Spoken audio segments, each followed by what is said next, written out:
Ito ang kwento ng ating pambansang bayan. Nombre y apellido.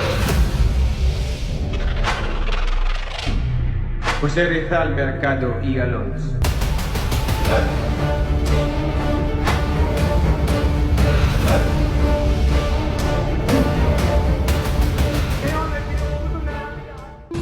Pagkatapos ng mahabang paglalakbay, dumating si Rizal sa Madrid, Espanya.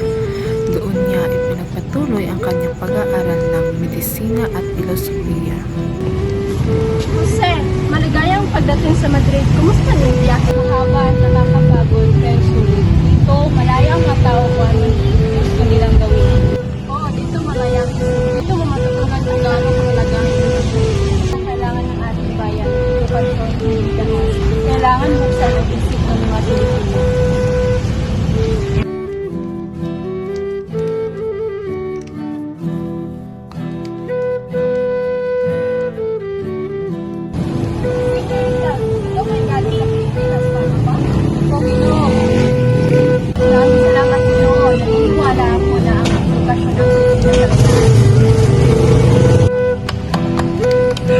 Habang nag-aaral sa Espanya, hindi nakalimutan ni Rizal ang kanyang mga kababayan.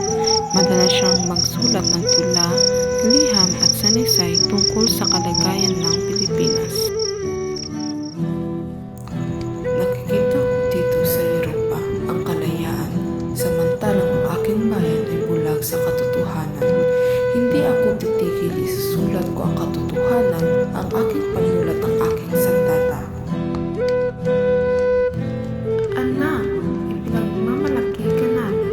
Pagpatuloy mo ang laban para sa ating bayan. Para sa aking linang bayan, ibibigay ko ang lahat, ang aking talino, ang aking panulat at kung kailangan ang aking buhay. Ang paglalakbay ni Rizal sa ibayong dagat ay hindi lang paghanap ng karunungan. Ito'y paglalakbay tungo sa pagkakamit ng kalayaan para sa lahat ng Pilipino.